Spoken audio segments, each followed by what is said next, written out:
Welcome to Business Innovators Radio, featuring industry influencers and trendsetters sharing proven strategies to help you build a better life right now.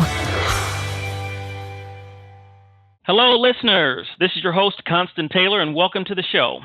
Today we have a very special guest, and let me tell you, you guys are in for a treat. You're going to want to pay close attention to this entire program because she's going to share some very powerful information. Our special guest today is Debra Fine. Debra has been speaking professionally for 20 years. The content that she typically speaks on is networking skills, rapport building, and she's based out of Denver, Colorado. Welcome to the show, Debra. Thank you, Constant. Great to be here. We are very glad to have you. I know that you're a very busy person. Now, let me jump right into the program and ask if you could tell our listeners a little bit about what you do and how you help groups. I'm a former engineer, so that was my background, very technically oriented, and I created a business that really offers either keynote speeches and or trainings dedicated to building rapport with people, expanding networks, just like you said. So typically I get hired by an association or a corporation organization to teach those skills to audience members, and it's tailored to each group. For instance, if it's attorneys, which I work a lot with attorneys. Attorneys are highly educated people who need to develop rapport building skills and networking skills in order to bring in billable hours. So I tailor my programs to lawyers when I'm in front of them. I do the same when I work at Google or if I work at General Electric in audit, et cetera, et cetera. So I'm primarily booked in those two capacities. I'm an author, best-selling author as well. So if I either pre-sell my books to my audiences, or if that doesn't work, I will sell it in the back of the room at the end of that day.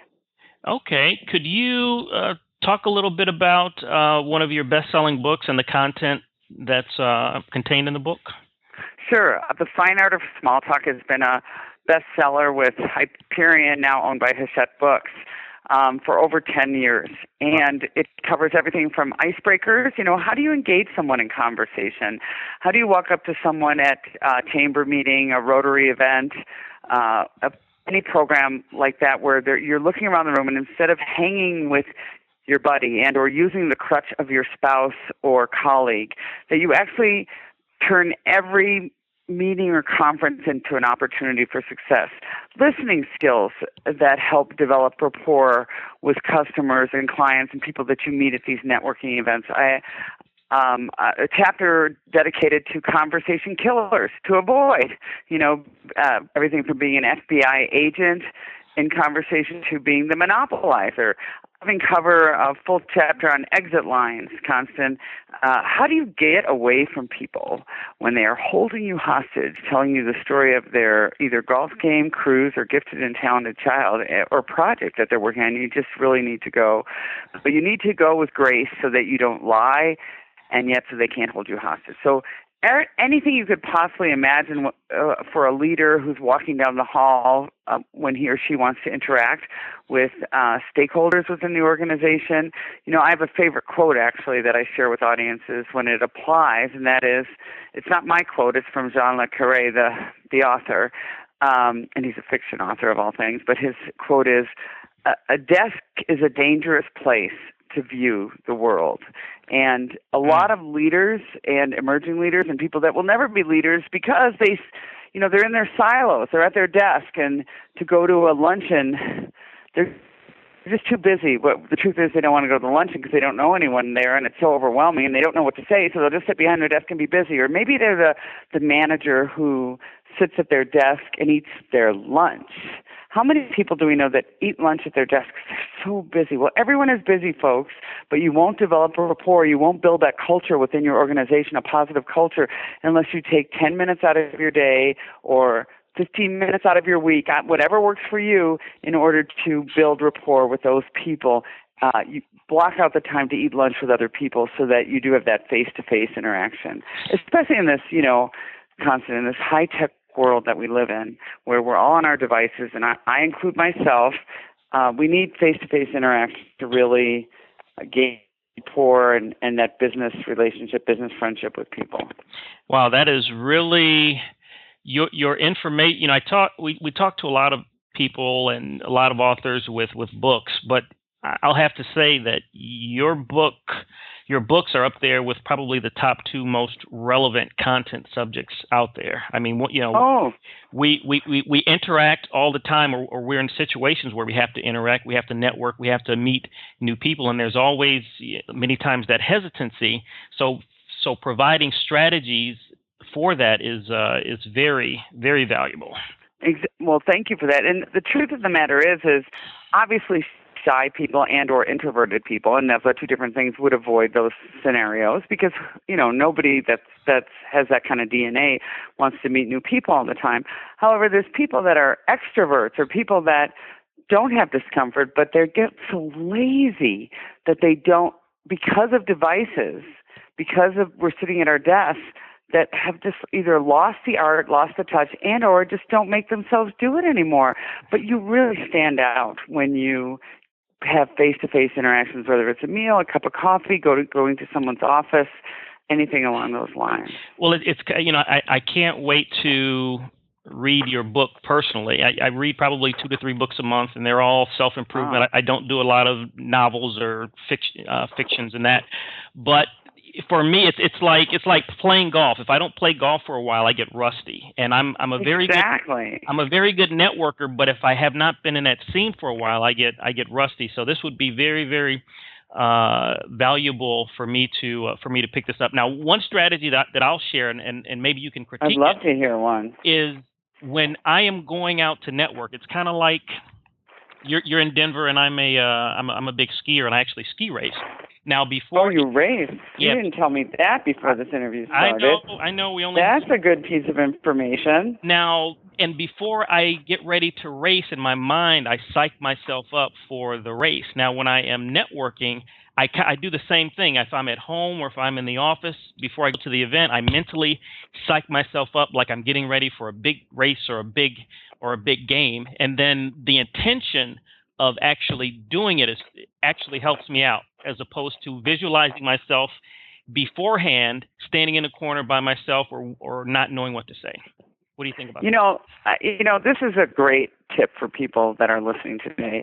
What Constant offers about his ski racing and how he visualizes, I suggest a similar type to my audience, is a similar type approach. And this is what I mean by that. I say that the book, the content of my programs is all about what you say, how to say it, all that. And that's great. But how do you make yourself do that? It's like a diet, right? And not that you would ever need to go on a diet because you're an athlete. But for the rest of us, we hear like, we watch a video or we hear a speech and we go, I'm so inspired, and then Monday comes and we don't do it. So you can buy all the diet books, buy all the videos, but unless you do it, it's not going to happen. So this is what I tell people when they're faced with a networking situation where they paid the money to go to the conference, or their employer did, whatever it may be, and you should be there to make the most out of this conference, not just for the organization you present, but for yourself to gain visibility. So this is what I say: do what Constant does with skiing. Turn it into a task. So if it becomes a task, and this is what I mean by that, I tell myself when I walk into an event, Deborah, you will meet 3 new people here today. 5 new people, 8 new. I get to pick the number. No one gets to decide for me. Once you've met those 5 new people and attempted to engage them in conversation and gotten to know them, you can't control whether someone's willing to talk to you or not. If they don't want to talk, they won't talk. So I give myself that task: 5 people. Let's pretend that's the right pick. Guess what I can do after I've met those 5 people? I can go drink at the bar. Absolutely. I can go sit in the lobby and wait until it's time for dinner, where I'm going to sit next to 7 people at a table of 8. So at least there's a lot more comfort there for me. I can leave. So turn it into a task, because all of us are good at tasks. That's why we completed our education. That's why we're well trained in what we do as a profession. My guess is everyone listening to this today, Constant, is wearing clean laundry, whether they're wearing sweatpants or a suit. It's clean. That's a task. You did it. I get I'm guessing you don't like to do that. I don't like to do laundry. So now look at networking as a task as well, and it won't feel quite as overwhelming. Absolutely. And when you a task is a subset of a goal, and if you have a goal to, like you said, meet 5 people, and and not allow yourself to leave beforehand, then your subconscious actually starts bringing together ways for you to actually complete that task. That's very powerful. Exactly. That's very powerful. That is very Thank powerful. So, boy, the time goes by so quickly. But what is your most fulfilling experience that you have had as in your business or as a speaker? Gosh, there have been many. You know, once you've been around for 20 years, the great thing about business, people will say, well, how do you stay so busy? Well, clients from 10 years ago, 12 years ago, 15 years ago, they can use me again. Mm-hmm. You know, if you use me this year for your audience of the Alaska Forum on the Environment, that's a good example. They've used me 3 times now. So if they booked me this year, they can't book me next year and the year after. The audiences can't hear me 3 years in a row. That's ridiculous, right? But 5 years from now, there's a whole new audience, so he'll book me again. So that has been a very satisfying, gratifying. And during the recession, 2009, 2010, I have to tell you, that's what saved my butt, was that I had these previous clients who were still holding meetings and doing that. And so I just needed to maintain the relationship that I had. The other thing is I try to make each and every client feel really special, and by that I always tailor each program to them. I go through a survey with them previous to the function. I always send a gift. If it's a gentleman that hired me, I send a steakhouse. I know that may not be PC. I'm married to a vegetarian, but I assume I find out that he likes steak or a really nice restaurant in their town, and I always buy a woman a gift certificate from Nordstrom, so they get a thank you letter and a gift from me no matter what. Sometimes if it's for an institution, like I work for the University of Chicago and I work for the University of Michigan Graduate School, the Ross School of Business, those types of places cannot accept gifts, so I make a charity donation in their honor. So I think that leaves a lasting impression. I try to go to the networking events the evening before with the clients from the audience. You know, it's real easy not to go to those. You're booked the next day as a keynote, so the night before you just want to rest and refresh from the airplane. But if you go to their cocktail reception or their dinner, you get to know them, and you can piggyback or thread that through your program, and you look like you've really tailored your program to them. So those are things that have really worked for me. I'm actually a alumni of the University of Michigan Ross Business. Oh, you are? Yeah. So no wonder you're so darn smart and capable and well-read. Well, I don't know about all that, but wow. I try to get better. Just like Jim Harbaugh, just a little improvement every single day. Isn't that right? For all of us, a little bit every day. And that's a really important thing that you just said, because there's a lifelong learning center here in Denver, and they have them all over. Learning Annex in New York and San Francisco, places like that. And they offer for adults everything from cooking classes to auto mechanics to Italian cuisine. And I offer my class twice a year. And you know why I do that? Wow. I get paid $12 a person. You know, it's not for the money. Right. I do it because at the end of my program, I supply an evaluation I've created, and I say, what did you come here to learn that you didn't learn? How could this presenter improve? What did you think about the activity? How could it be better? So this is a way for me to try new activities, new content, new whatever, on people that are paying $39 a piece instead of, $10,000, so that I really know what my audience wants. Too many speakers, I think, decide what people want to learn about leadership instead of finding out what it's like to be in their shoes and what do you really want to learn and how can I deliver it in a way that makes you walk away with the takeaways that you really wanted. So that's been really helpful to me, and it really keeps me humble in that I am close to real people. So people that go to a lifelong learning class are everyone from a housewife to a doctor to a 4th grade teacher. And so I really, what do you want to learn about conversation skills or rapport building or networking? What are you struggling with? And it just keeps me fresh. And also I try all my jokes out on them. So if they don't work, I don't feel bad. Hey, that's pretty it. At $12 a person, that's a pretty good time to try the jokes out. Right? Yeah. Yeah. So this has been an amazing interview, and they always, when they're this good, and when you have somebody who's providing as valuable of information as you're providing, it always goes so quickly. Thank you. If the listeners would like to get in contact with you, how would they go about doing that? The best way is to head to my website, which is debrafine.com. That's DebraFine.com. Hit contact Debra or just Debra at DebraFine.com. My phone number's on there as well, so either one works for me. Oh, okay. And then is there an email address if they wanted to email your...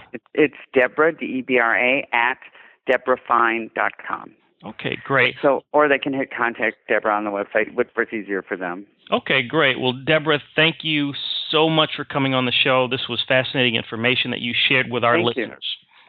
Have a good one. Thank you, Constance. It was great to talk to you. It's great to be with your listeners today. Thanks for listening to Business Innovators Radio. To hear all episodes featuring leading industry influencers and trendsetters, visit us online at businessinnovatorsradio.com today.